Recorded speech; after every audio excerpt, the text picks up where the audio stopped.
Go ti tèt zin pou mwen. Bon zin ap Mwen zin. kon ti wak nan di rete pou li ba lan. Ya m konon ane. Mwen ti wak nan yon pa karive sou msye men. Oh, koman fa moun moun e pa kane si mwen? Chéri, e pa sa. Se le di lan mwen trop. Mwen se ti mni pou mni ve, mpa vle pou konsevo mal. Ok, ki sa m fè pou la chéri? Sa fè. Ma men nou kote? Kon kote li? Ya, m konon ane kon kote. Mwen sa le fè la wale? Ya. Mwen la wale chéri.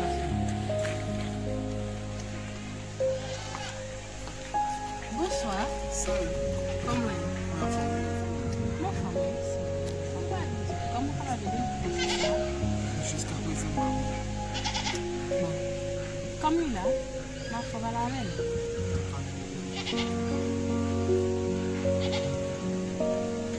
Mwen pa mse C'est ça. Ok. Comme lui, par exemple. Vous m'appelez Céline, vous m'appelez. Au revoir. Ok. Sa va avan mwen fe pe lwen pou mwen vle jije mal. Mwen kondane mwen. Poske mwen sa mwen mal a lez mwen. Mwen se ti pat kapap mwen pou vreman interese mwen. Vraiment.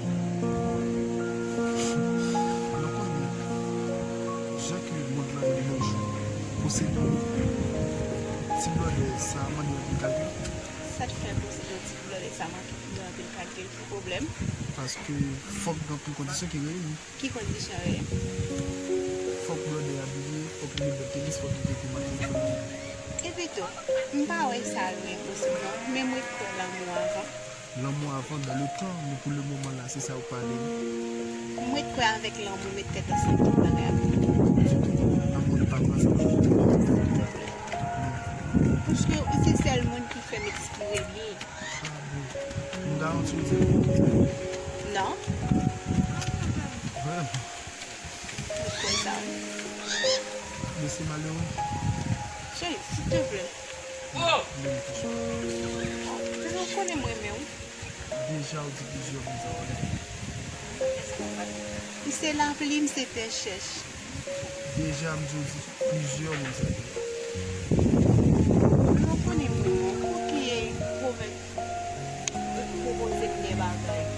Parce que c'est ça qui est important pour nous. E pi, nou mwen mwen konen, s'il te plè.